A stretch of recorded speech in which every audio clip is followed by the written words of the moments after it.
Modern history आधुनिक इतिहास की वीडियो नंबर 9 में आपका स्वागत है। इंग्लिश हिंदी दोनों में पीडीएफ की मिल जाती है, आपको पता है। टेलीग्राम चैनल जरूर ज्वाइन कर लीजिएगा। सारी प्लेलिस्ट आपको मिल जाएगी, मॉडर्न हिस्ट्री प्लेलिस्ट बनी हुई है, ठीक है। डिस्क्रिप्शन में भी मैं लिंक दे दूंगा, आप जाके सारी वीडियोस को एक्सेस कर सकते हैं।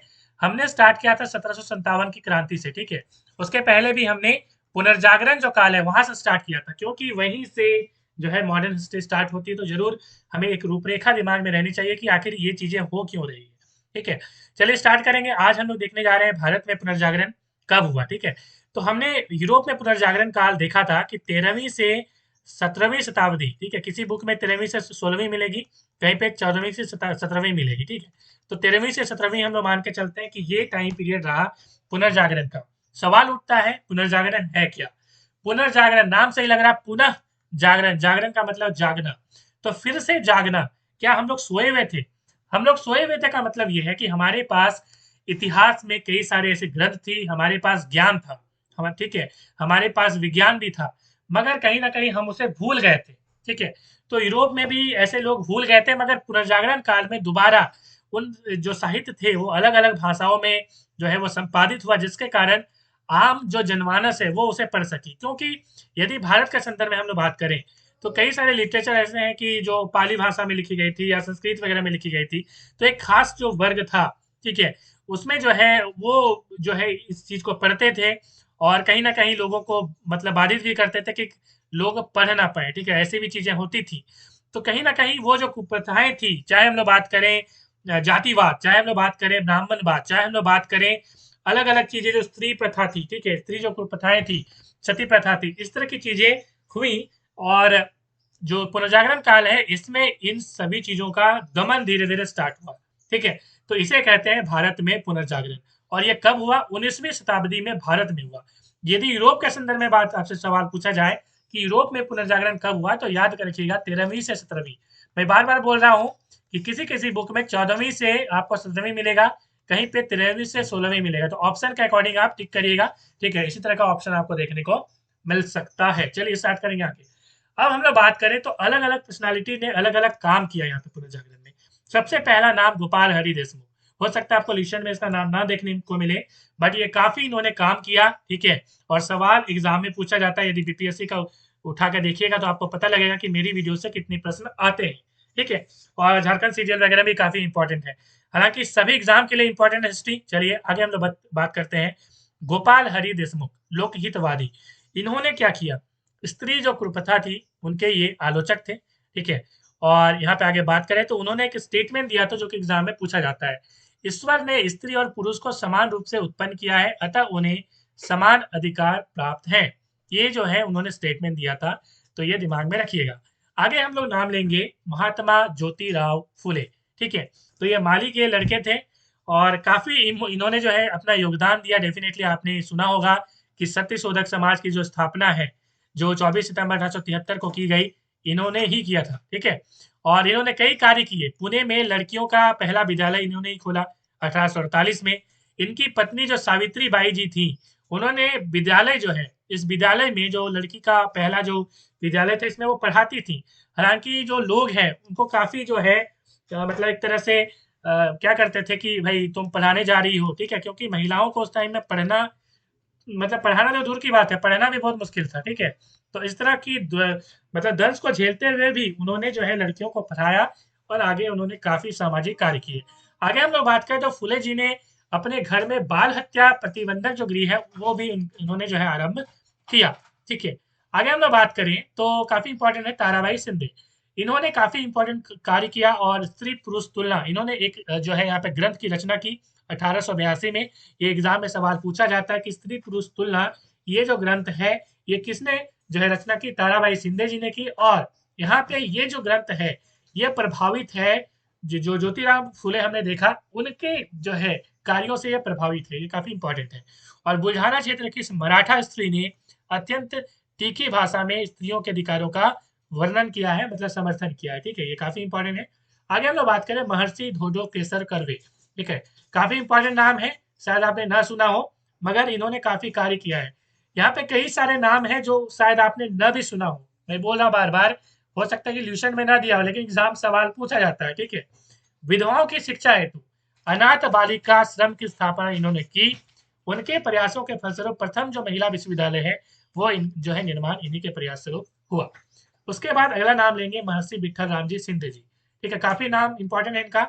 बहुजन वर्ग की स्त्रियों के लिए सुधार आंदोलन जो है मुंबई में देवदासी प्रथा के विरोध में परिषद का आयोजन इन्होंने किया। देवदासी प्रथा क्या है, कमेंट में जरूर आंसर करिएगा। ठीक है, देवदासी प्रथा एक बहुत ही भयानक प्रथा थी। ठीक है, उसके बारे में महिलाओं को जो है रख दिया जाता था। आपको यदि पता है इसके बारे में तो जरूर गूगल सर्च करके कमेंट में आंसर करिएगा, क्योंकि इस तरह से यदि आप सर्च करेंगे तो आपको याद भी रहेगा। आगे हम लोग बात करें तो पेरियार रामस्वामी नायकर, ठीक है, इन्होंने क्या कार्य किया, साउथ इंडियन है और अभी तक जो हम नाम ले रहे थे साउथ इंडियन ही ज्यादातर थे। ठीक है, तो दक्षिण भारत में प्रचलित देवदासी प्रथा का इन्होंने विरोध किया। ठीक है, तो देवदासी पे अलग से मैं वीडियो बना दूंगा, मगर आपको यदि पता हो तो जरूर कमेंट में आंसर करिएगा। राजा राम मोहन राय, इन्होंने क्या किया, सती प्रथा के उन्मूलन में इन्होंने बहुत बड़ा योगदान दिया, आपको पता है। और ब्रह्म समाज की जो स्थापना है इन्होंने किया 20 अगस्त 1828 में कोलकाता में। आगे हम लोग बात करें तो यह ब्रह्म समाज जो है इसका उद्देश्य क्या था, ईश्वर एक है, ये इसका उद्देश्य था। आगे हम लोग बात करें तो दादोबा पांडुरंग तरखंडकर, ठीक है, ये काफी इंपॉर्टेंट नाम है। परमहंस सभा की स्थापना इन्होंने की और 31 जुलाई 1849 को इन्होंने ये स्थापना की और उद्देश्य था जाति संस्था के प्रति विरोध। आगे हम लोग बात करें तो आत्माराम पांडुरंग तरखटकर, ठीक है, ये देखिए नाम थोड़ा सा मैच करता है, ऊपर वाला दादोबा पांडुरंग है। ठीक है, ये है आत्माराम पांडुरंग तरखटकर। उसके बाद एम जी रानाडे, जिसे हम कहते हैं महात्मा महादेव गोविंद रानाडे। ठीक है, उसके बाद आर जी भंडारकर। ठीक है, ये 3 नाम हैं जो काफी इंपॉर्टेंट है, जिन्होंने प्रार्थना समाज की स्थापना की। और मुंबई 31 मार्च 1867 को ये स्थापना की गई और इसका जो मुख्य उद्देश्य था एकेश्वरवाद है, मतलब एक ईश्वर है, इसको बढ़ावा देना। ठीक है, मतलब प्रार्थना करने की प्रक्रिया में इन्होंने जो है मतलब कि एक बहुत इंपॉर्टेंट कार्य किया। और जो कर्मकांड लोग करते थे कि पूजा पाठ दुनिया भर का जो है यहाँ पे कुछ भी करते थे, ठीक है, कि ये धूप बत्ती जलाना, ये जलाना, वो जलाना है, ठीक है, उसको त्याग कर मतलब उससे अलग हटकर क्या है कि भजन और प्रार्थना पर इन्होंने विशेष ध्यान दिया। उन्होंने कहा कि नहीं, भजन जो है वो ज़्यादा इंपॉर्टेंट है। इन्होंने ये बताया प्रार्थना समाज का ये। ठीक है, आगे सवाल ये एग्जाम में पूछा जाता है कि प्रार्थना समाज ने वारकरी समुदाय जो है उसकी सीख को आधार बनाया। ये काफी इंपॉर्टेंट सवाल एग्जाम में पूछ लिया जाता है। आगे हम लोग बात करें तो स्वामी दयानंद सरस्वती, वेदों की ओर लौटो ने उनका इनका नारा था, आपको पता होगा। ठीक है, कि हम लोग जो वेद है वो पढ़ना भूल गए थे एक्चुअल में। ठीक है, तो वेदों की ओर लौटो की बात इन्होंने की और इन्होंने कहा कि वेद सभी लोग पढ़ सकते हैं, ऐसा नहीं कि ये ब्राह्मण पढ़ेंगे या ऐसा कुछ नहीं है। ठीक है, तो वेदों में ज्ञान भरा पड़ा है, वेदों को और लौटो इन्होंने नारा दिया। और इन्होंने आर्य समाज की स्थापना की मुंबई में 7 अप्रैल 1875 में। और इन्होंने एक लिखा सत्यार्थ प्रकाश, ये सवाल एग्जाम में पूछा जाता है, सत्यार्थ प्रकाश इन्होंने लिखा था, एग्जाम में पूछा जाता है, ध्यान रखिएगा। आगे हम लोग बात करें तो रामकृष्ण मिशन, ठीक है, बेलूर मठ में जो है इसका हेडक्वार्टर है, आपको पता है, कलकत्ता में, और काफी इंपॉर्टेंट है। और रामकृष्ण मिशन जो है पूरे भारतवर्ष में आपको देखने को मिलेगा। तो ये कोलकाता में जो है इसकी स्थापना हुई 1 मई 1897 में, जैसा कि मैंने कहा। और संस्थापक है विवेकानंद जी और इनके जो गुरु थे रामकृष्ण जी। ठीक है, उन्हीं के नाम पर ये रामकृष्ण मिशन जो है चलाया गया। और रामकृष्ण जो परमहंस जी थे, परमहंस महाराज जी के नाम से जानते हैं, वो काली जी के भक्त थे। और जहाँ वो थे दक्षिणेश्वर जो काली है, ठीक है, कलकत्ता में पड़ता है, वहां पे वो पुजारी थे। ठीक है, ये काफी इंपॉर्टेंट है। और स्वामी विवेकानंद को जो ज्ञान की प्राप्ति है वो ईश्वर की तलाश में थे कि ईश्वर कौन है। ठीक है, तो वो जो प्रश्न का जवाब है वो यहीं पे मिला था, जो दक्षिणेश्वरी काली है वहां पे इनको मिला था। इनका जो उद्देश्य था वो सिर्फ हिंदू धर्म नहीं था, यही एक खासियत थी। शिकागो में जब विश्व धर्म सम्मेलन हुआ तो उन्होंने बहुत बड़ी बातें कही कि डियर ब्रदर एंड सिस्टर, इससे जो है उन्होंने अपनी लाइन स्टार्ट करी और सभी लोग जो है वो ताली बजाना स्टार्ट कर देते हैं। तो काफी इंपॉर्टेंट है। और इन्होंने जो है इनका उद्देश्य था कि मानव की सेवा करना, ऐसा नहीं कि मतलब कि हिंदू धर्म नहीं, इनका जो लक्ष्य था वो था मानव एक धर्म है और उनकी सेवा करना ही सच्चा धर्म है। ठीक है, अगर हम बात करें सिंह सभा की, ठीक है, तो सिंह सभा की बात करें तो स्थापना जो 1 अक्टूबर 1873 को हुआ अमृतसर में और संस्थापक थे ठाकुर सिंह संगवालिया, ज्ञानी ज्ञान सिंह। ठीक है, तो ये काफी इंपॉर्टेंट है। देखिए एक्चुअल में क्या हुआ, सिंह सभा की स्थापना हुई, इसके पीछे बहुत सारा बैकग्राउंड है, देखेंगे तो। ठीक है, कई लोग ऐसा कहते हैं कि जो मतलब कि सिंह जो है, ठीक है, मतलब कि यहाँ पे हम लोग बात कर रहे हैं पंजाबी सिंह जो है, ठीक है, तो बेसिकली आपको पता है कि गुरु ग्रंथ साहिब उनकी जो है पवित्र ग्रंथ है। ठीक है, तो कई लोग ऐसा कहते हैं कि हिंदू धर्म से वो मतलब प्रेरित है, इस तरह की बातें उस टाइम में आई। हालाँकि आप यदि हम लोग देखते हैं यूनिफ़ॉर्म सिविल कोड की बात करते हैं, मगर यदि हिंदू के कैटेगरी में हम लोग बात करें, तो हिंदू के कैटेगरी में हिंदू की जो डेफ़िनेशन है उसमें ये सिख भी जो है वहाँ पे आपको देखने को मिलेंगे, तो इस तरह की चीज़ें होती हैं। चलिए, आगे हम लोग बात करें अब्दुल लतीफ़।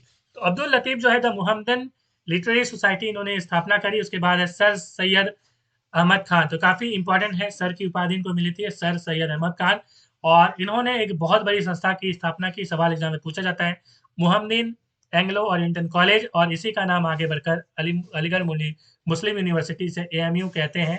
ठीक है, भारत की एक नामी गिरामी यूनिवर्सिटी, इसकी स्थापना जो है आगे चलकर एक्चुअल में इसी का नाम बदल के एएमयू रख दिया गया। तो मिलेंगे नेक्स्ट वीडियो में। Thanks for watching.